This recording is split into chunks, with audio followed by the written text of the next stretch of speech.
Welcome to the Doctor's Eyes Only podcast, brought to you by Vestia Personal Wealth Advisors, where we are on a mission to help the highest caliber physicians achieve wealth that matters. Hello, everyone. Welcome to another episode of the Doctor's Eyes Only podcast. I'm your host for today, Lauren Oschman, and today I am here with my guest, Andrew Guthmiller, who is a car buying agent, and we are going to dive into all things car buying. And also, if any of you are feeling like me and there's almost anything you would rather do than deal with a car dealership to buy a car, Andrew is going to tell us all about the business that he started where he actually buys cars for you and avoids all of that stuff that so many of us don't like. So since 2008, Andrew has been selling cars. He started out at a local Minnesota car dealership, building relationships and learning the trade, worked his way up to become the sales manager, the finance and insurance manager, and finally the new car sales manager. After watching the struggles clients went through daily to get a good deal, Andrew decided to leave the dealership and start helping clients find the perfect car from anywhere. Since 2017, Andrew has proven that the concept of buying the perfect vehicle online with the help of a professional can work and work well. Clients save time, stress, anxiety, money, and the headache of sitting in a car dealership all day when they work with his team. Welcome, Andrew. I'm so glad to have you here today. Absolutely. Thank you for having me. Yeah, I find your business fascinating because like I said, I still remember my last car buying experience, and I like to think that we got a good enough deal, but I didn't enjoy any part of it. Including I think we were in the little office for like 4 hours just doing the paperwork, and my kids were all breaking down and melting down. So there's still good memories about that process. So I guess to start with, tell us, how is it that you came up with this idea that there might be a better way to navigate this car buying experience? Well, I think it was very clear very early that there should be a better way to buy a car. The problem is there's so many nuances to buying a car that just eliminating the process in its entirety is almost impossible. So what I realized very quickly is instead of getting rid of the process, let's embrace the fact that it's not going away and let somebody with the knowledge of the car industry take over and handle it on your behalf. And that's how this came to be. Now, I was super naive when I started this business, believing I was the first one to have this idea. And then a few months into it, I started realizing, boy, there's a lot of people that are doing this because it is a known thing where people understand buying a car is a very unpleasant process. And so there's a lot of people that have tried it, are doing it, are going to start doing it, whatever. But we're 8 years in and having a blast doing it. Now, how many cars would you say that you buy, say in a year, like in a 12-month period, how many cars do you and your team buy for clients? Well, it has fluctuated. So we've done, pre-COVID, we had some months that got pretty exceptional volume. COVID really took us a step backwards from a volume standpoint. There were less cars. There was less value that we could provide from a savings standpoint. Our benefit during that time was just like, hey, we found you a car and the price doesn't suck. So here you go. So we are kind of in rebound mode, so to speak. Last month we just finished just shy of 30 car deals. We're set up to do, I would expect we're going to get into the 400, 500 car deal range this year. Wow. Is probably what we're on pace for with the way traffic has been and the way things are shaping up. Yet we'll see, pre-COVID, we had done several years where we had well over 300-400 car deals done. Even just the midpoint of that, 400 cars a year. And I'm sitting here thinking about like average household buys one car every 2 or 3 years, maybe. Right. Yep. So I'm thinking, just the experience. I'm someone who very much values expertise and the experience that brings. And so thinking about like if you're doing 400 transactions and I'm doing not even a full transaction in a year, how much more you must know about all of this to actually navigate the experience than say I do. So What would you say? I mean, me going in, and I know one of the things that I remember you said to me when we first met, you were like, well, I don't know how good of a negotiator you are. So I don't know if I would get you a better deal. You probably would. But what is the biggest mistake that people make when they go into the car buying process? Or maybe like, what's the biggest area of just they don't know what they don't know? Honestly, the biggest mistake people make buying a car is not being willing to put in the time and energy to find a good deal, right? Most people get so bogged down and beat down by the overall process that after the first experience, they're like, I don't care. Like, this seems like a fine deal. I'm just sick of this. Let's just buy this car and be done with it. And that lack of effort and willingness to put in time leaves thousands of dollars on the table more often than not. And these dealerships are trained to capitalize on the emotional nature of buying a car. Like, buying a car is a very exciting, very emotional purchase. And so these dealerships kind of hone in on that. And it's like, hey, we've got that black one here, just like you wanted. And we're giving you this kind of deal. I think you should do it. And after a while, you're like, yeah, I get it. Then as you kind of alluded to earlier, you're like, I think I got a good deal. That's how everybody feels. Like, well, I got them down a little bit, but I'm not sure if it was a good price or not. I just kind of wanted to be done with it. And that is the number one mistake. Just buying a car for the sake of buying a car is the worst thing you can do, because now you're just taking what's available. Yeah. Well, and it kind of makes sense if you think about it. Most of our listeners are physicians or they're the spouse of a physician. And so, I mean, these are some of the busiest people I know. And a lot of times it's like, hey, we need a new car this weekend. Like, we have this weekend that we have set aside to buy a car. And so when you talk about the time and effort that goes into actually getting a good deal, it may not even be like lack of preparedness so much as it is like just limited time. And you can only do so much with that time. Yeah, that's pretty common. I mean, business professionals deal with that all the time. And, even if I couldn't save you any money, I'm going to make it so that you don't have to feel like you wasted your entire weekend when you'd rather be doing time with family or friends or whatever. You can just know that everything was taken care of and you didn't have to think about it, but you got the right car, you got the right deal, and you didn't have to think twice about it.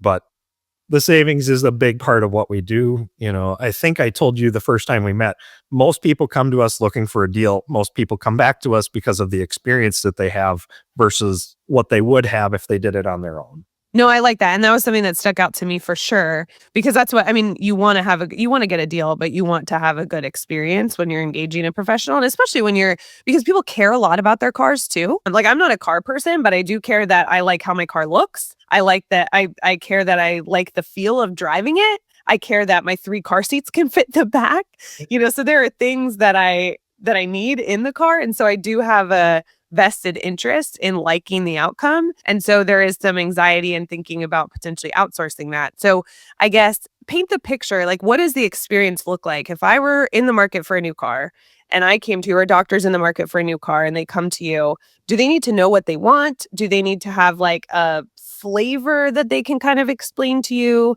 Is it a price point? Like, where do you start? And then what do you and your team do before they actually show up and get into a car to drive away? Sure. So everything begins with a discovery call. It's incredibly important to understand what it is that you care about and are trying to accomplish. That doesn't mean that you have to have a specific car. I mean, our clients come to us in all different ways. Like, hey, I know for a fact I want to buy this make and model and this color with these features. And the next person will show up and say, hey, I need a new car. Well, what do you want? I don't know, a black one. Okay, cool. What else? And so it's a matter of asking the right questions and really learning about the important things so that we can make recommendations that you feel comfortable with. For those people that haven't really picked out a specific car, then it's, why don't we go test drive these couple makes and models? I want to make sure that you like them. Instead of doing a typical test drive, on occasion, what we'll do is have people actually rent a car. Because then it's, instead of spending 5-10 minutes with a car and saying, yeah, that seemed good, go rent one, spend $100-$200, whatever it is. Mm-hmm. And, take a grocery shopping, drop off the kids at school, go to work. And see really get into your life. Exactly. Because then definitively, I always tell people, I'd rather you make a $200 mistake than a $60,000 mistake. That's a really good way to put it. try out a few different things and let's make sure you like it. But once we fully understand what it is you want to accomplish, or we picked out the make and model we're targeting, okay, let's find the right one. So now we're talking to multiple dealerships, creating kind of that competition, so to speak, and getting everything in place so that we have the right car, the perfect match for you for the best price that we can work out and make it as simple as possible. So we're setting up the paperwork, whether you're going to the dealership or the car is being brought to you, just making sure that goes as smoothly and as quickly as it possibly can so that you're not spending that 4 hours at the dealership waiting around, wondering what that guy in the back is doing and all of that kind of stuff. So you're in Minnesota. I am. I am sitting in Nashville. So I like what you're talking about because I'm like, okay, I can see where you might get a little bit of a better deal if you got some dealerships kind of negotiating against each other. And then I like that. I mean, in your background, you were the guy in the dealership. And so you kind of understand like how they work behind the scenes, which I think gives you like added benefit. How do you buy me a car in Nashville from your office in Minnesota? We're in a digital age. So everything that we do, even for the clients that we work with in Minnesota, we rarely ever meet them in person.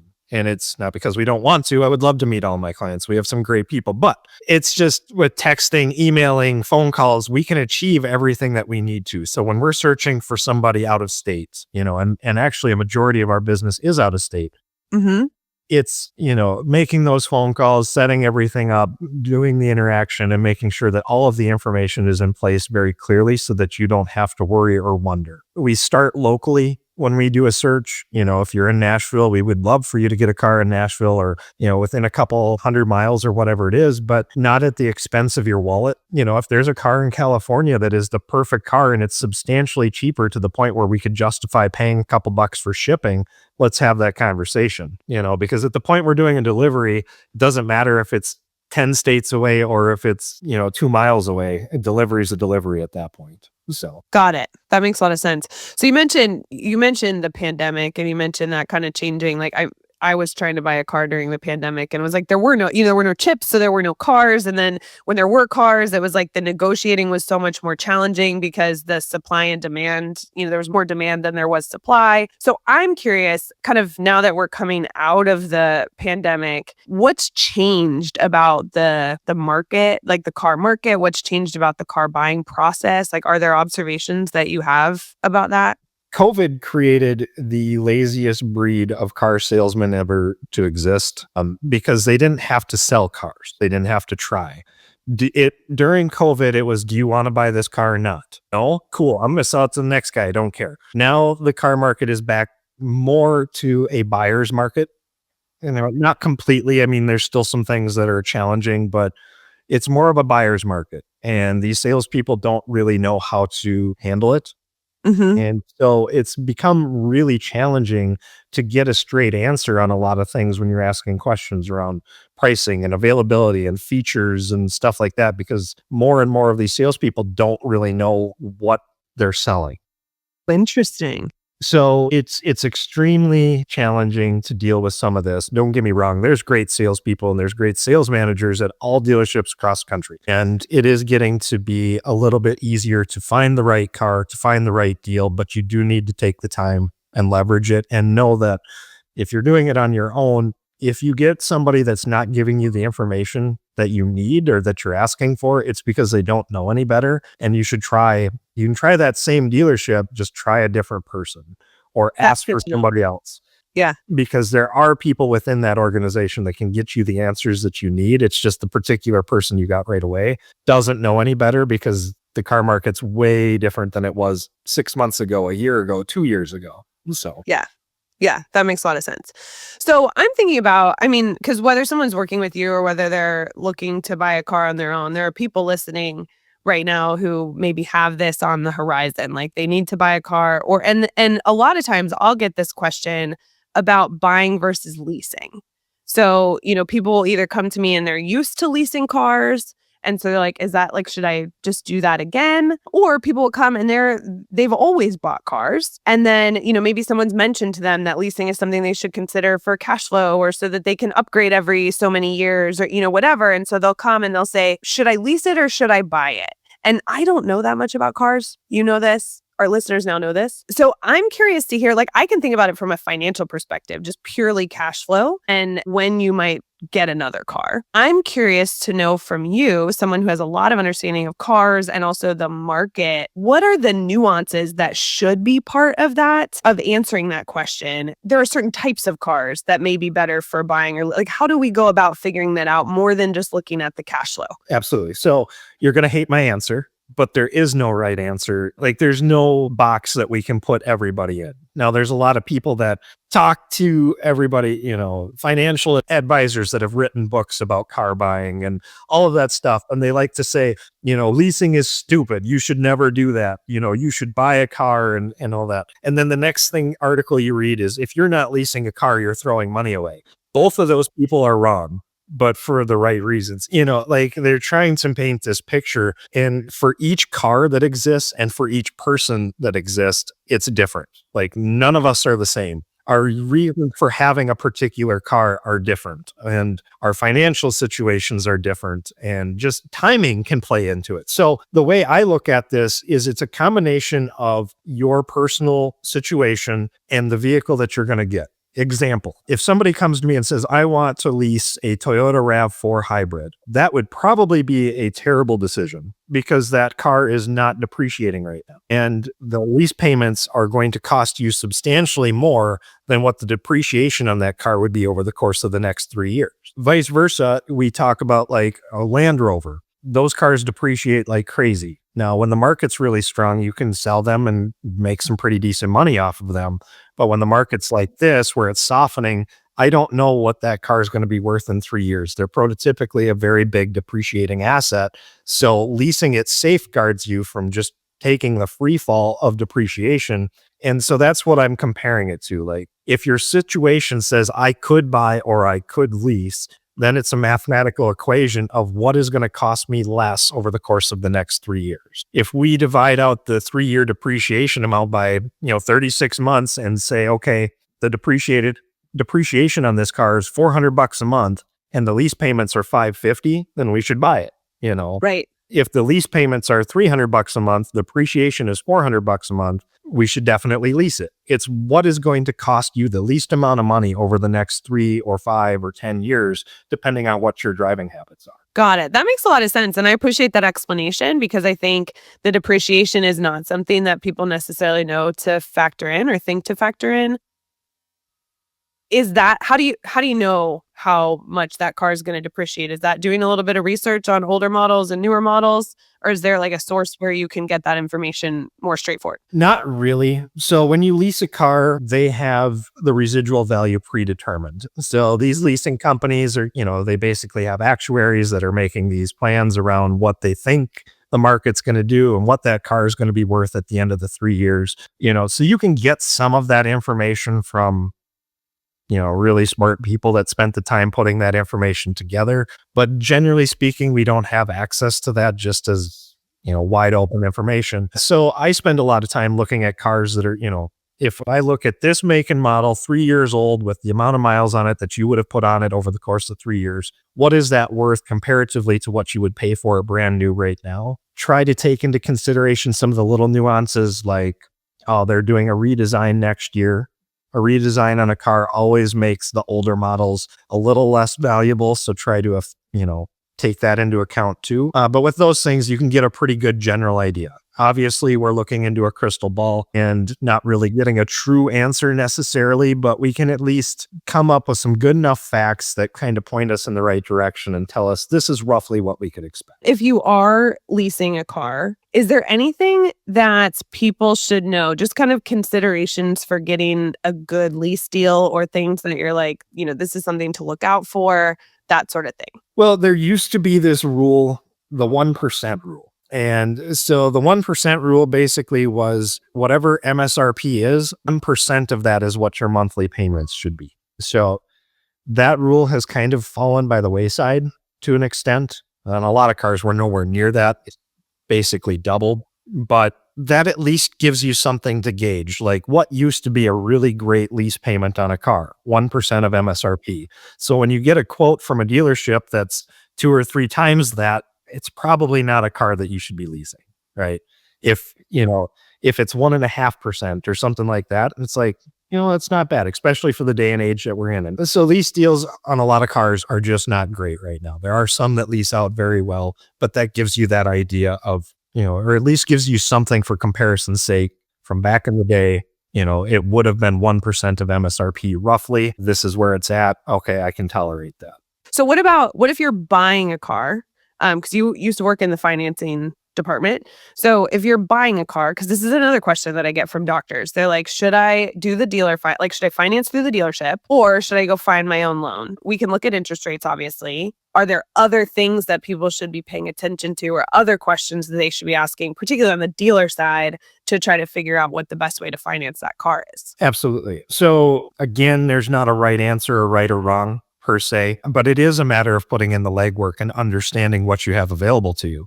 So through the pandemic, financing through a credit union was probably the right way to go because they weren't quite as affected by the interest rate hikes and everything else that took place.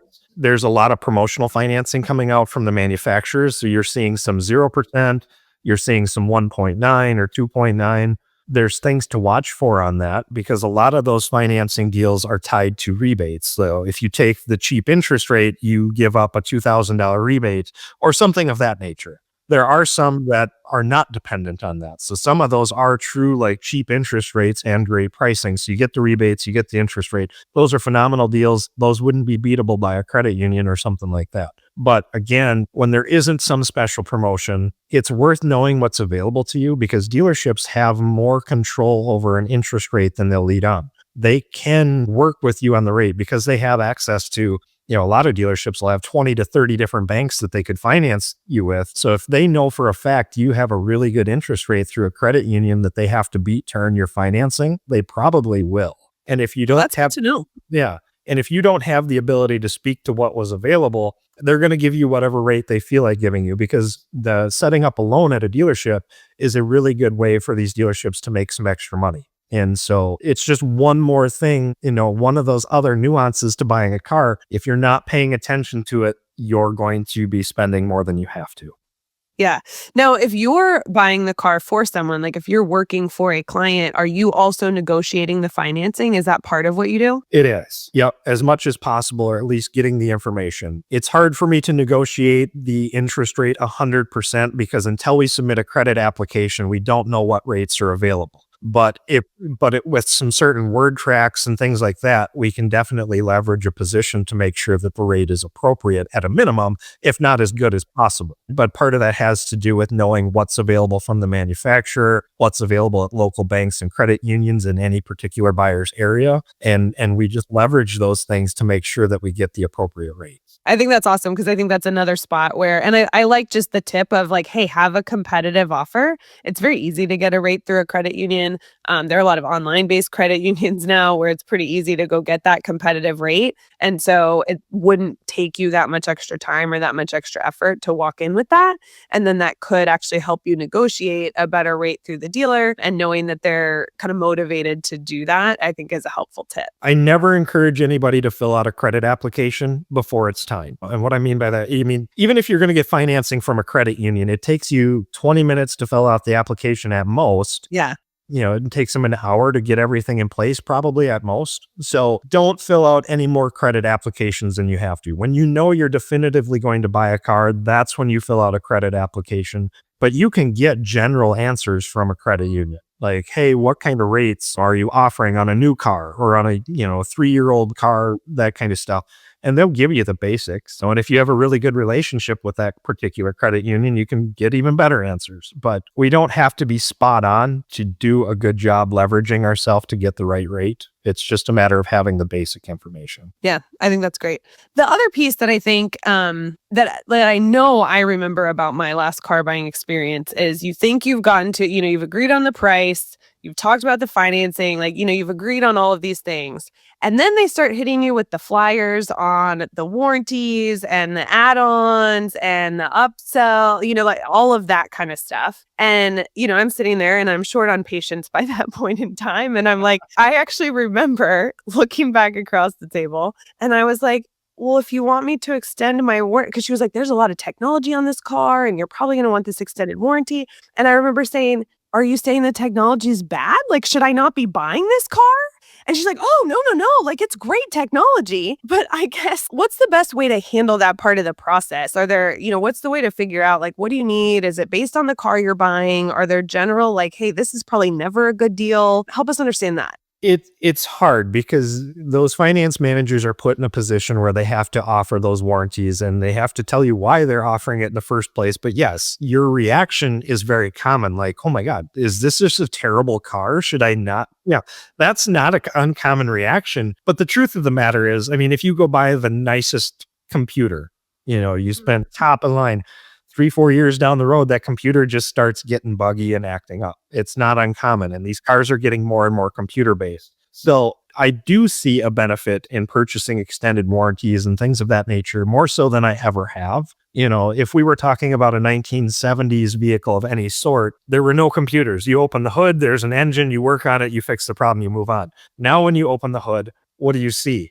A bunch of plastic covering all the components that are in there anymore and the computers that are controlling it. So I think it's worth looking into, but that is also one of the biggest money makers that a dealership has. The warranties and extra products that you can opt into to protect the vehicle that you're buying. So knowing what appropriate rates are is incredibly important. And that's been one of the hardest areas for me to get my hands on in negotiating because they try to keep that to the very last second.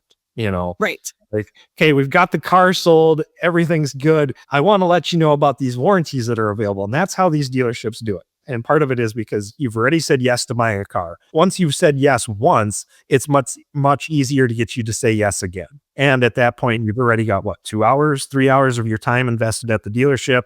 You're bored. You're sick of it. It's like, whatever, man. I'll just take it. If that'll shut you up, I'll take it. Let's do this. Let's call it. I would like to drive this car away, please. Yes, please let me out of here. So one of the ways that I have combated that particular thing is getting access to extended warranties and all those other products myself. So I actually have the ability to provide that to our clients. And because we're not a dealership, marking it up is not the goal. The goal is to make sure that you have options. Whether you go with a dealership option or mine is irrelevant. It's what are you comfortable with? Does the price make sense? Are you even interested in the first place? And so, I can show you that kind of pricing in advance so and you're prepared for that conversation when it happened. But if we're having that conversation, in our own privacy of, the conversations we're having, we can make that decision before it's even offered to you if you're interested or not in the first place. So then we can just tell the dealership, they do not want a warranty. Let's drop this conversation altogether so that you don't have to get beat down by it. We're able to prevent a lot of that like hard peer pressure sales that happens on those kind of products for multiple reasons. But big one is because we have access to it. You can get the information you need ahead of time so that it's not a surprise. I think that's great. Even just the not having to make that determination under pressure, especially if you don't really know what you're looking at or whether or not you should consider those things. I think that sounds like an awesome value. So that's really cool that you're able to offer that. What should I be asking you about the process of selecting and buying a car that I'm not asking you? Well, I mean, I think you've asked all the right questions. I don't think there's anything that hasn't been asked. I think the big thing for people is to really take the time and energy to put into the thought that goes behind buying their next car. Because the deal you're going to get on your next car started the second you signed the paperwork on your previous one. How you take care of your current car is going to impact the trade value you can get or the resale value. The type of car you put, like thinking about that depreciation aspect of it. Yeah. If you're not considering that as part of the deal, it's going to be an eye opener when you go to buy your next car because of how quickly these prices are going up on vehicles. So there's much more than just picking out a car and going and buying it. You really should be thinking about what am I going to do in my next car? Like, what will I want? Will my situation have changed where, maybe you have more kids coming and you're going to need a bigger vehicle. Maybe you have kids leaving the house and you don't need as big of a car in the next few years. Maybe you have kids starting to drive. Exactly.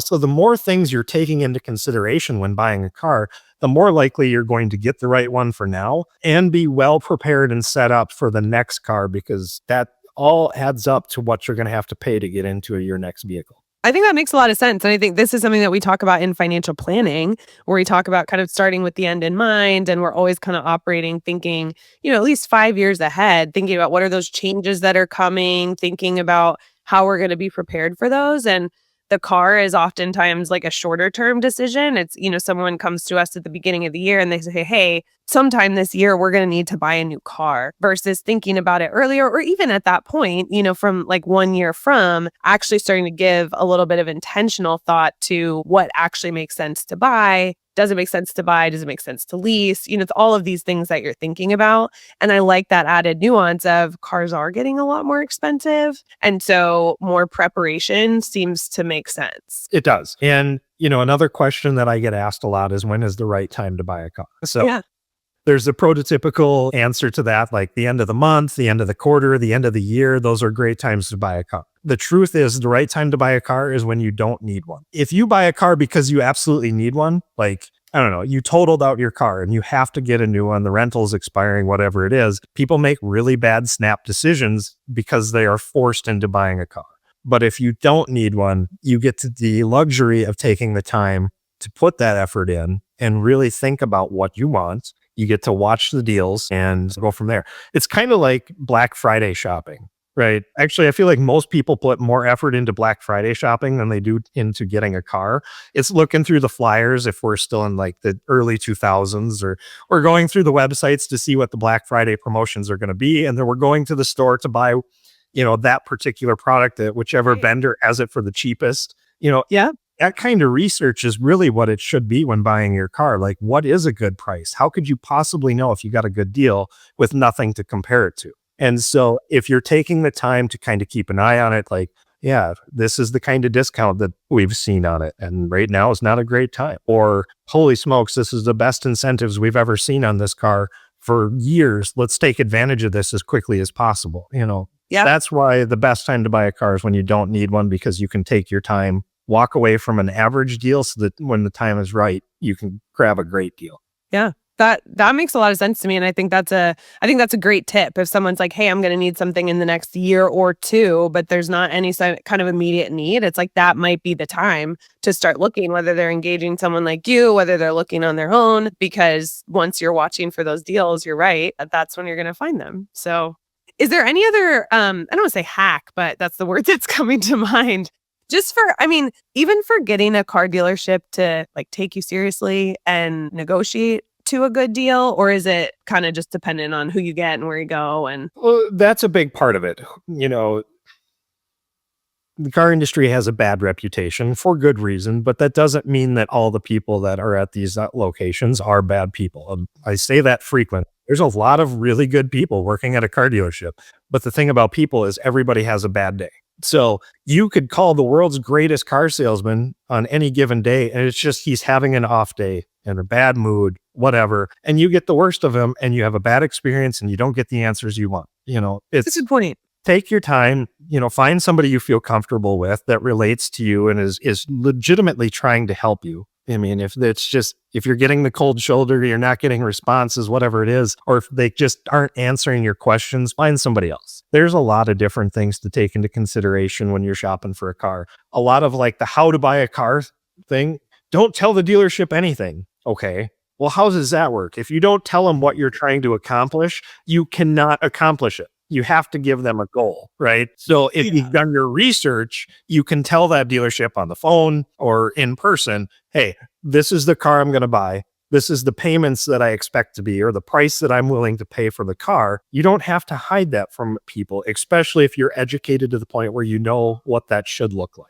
Does that make sense? Yeah, it does. And I'm thinking of my husband's a super researcher. And so I can't even tell you how many YouTube videos and online articles and things he watched and read about different cars that we were considering before we went in the last time. I think for that very reason of like, I want to know what is a reasonable but good deal. And I want to be able to be upfront with that, because that is how we're going to get to that spot. And so I think that makes a lot of sense to me when I'm thinking like, if you don't tell them anything, how are they going to help you? And also that reminder of like, just because you had a bad experience once doesn't mean you will again. Could have been an off day for the person.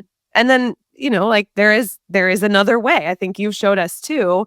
There are people that can help you and do this for you. The last question I'll ask you, Andrew, before we wrap up for today, because I didn't ask you this when we were talking about sort of what you do and how your business works. Is this a percentage fee, one of these values that someone is paying if they did want to work with you, or is it a flat fee? How does that work? Yeah, so it's very important to me that we do not take money from dealerships ever. We really want, I've always believed, follow the money and you'll find the truth. We do take our funds from our consumers directly, or from our clients directly. We charge a flat rate. Currently, that rate is $800. We do a $300 retainer when we begin, and the remaining $500 due no sooner than putting a car in your driveway.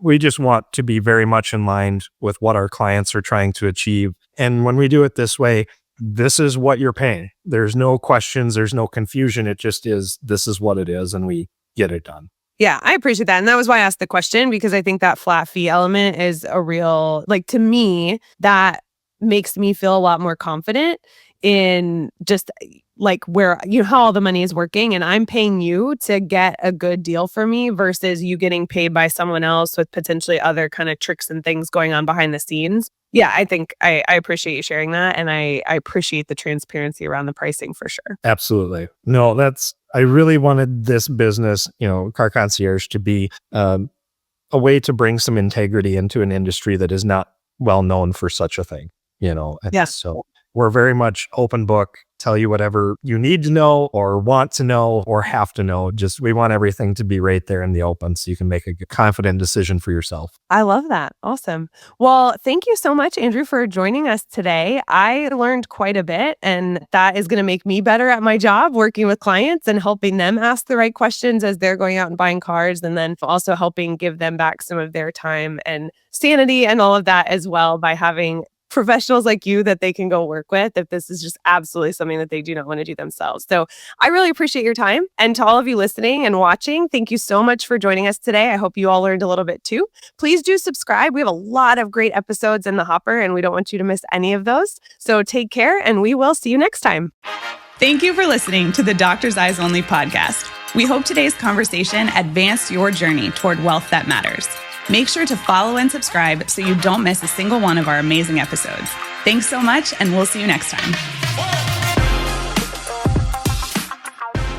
The information covered and posted represents the views and opinions of the guest and does not necessarily represent the views or opinions of Vestia Advisors, LLC. The content has been made available for informational and educational purposes only. It should not be construed as legal or tax advice and is not intended to replace the advice of a qualified attorney or tax advisor. This information is not an offer or a solicitation to buy or sell securities. Investing involves risk, including risk of loss. Before investing, you should consider the investment objectives, risks, charges, and expenses associated with investment products. Investment decisions should be based on an individual's own goals, time horizon, and tolerance for risk. Past performance is no guarantee of future results. Diversification and asset allocation do not ensure a profit or guarantee against loss. Consult your financial professional before making any investments. Investment advisory services offered through Vestia Personal Wealth Advisors, Vestia Retirement Plan Consultants, and Vestia Advisors, LLC. Securities offered through Osdale Financial Partners, Inc., 5187 Utica Ridge Road, Davenport, Iowa, 52807. Member, FINRA, SIPC. Vestia Personal Wealth Advisors, Vestia Retirement Plan Consultants, Vestia Advisors, LLC, and Osdale Financial Partners, Inc. are independently owned and operated.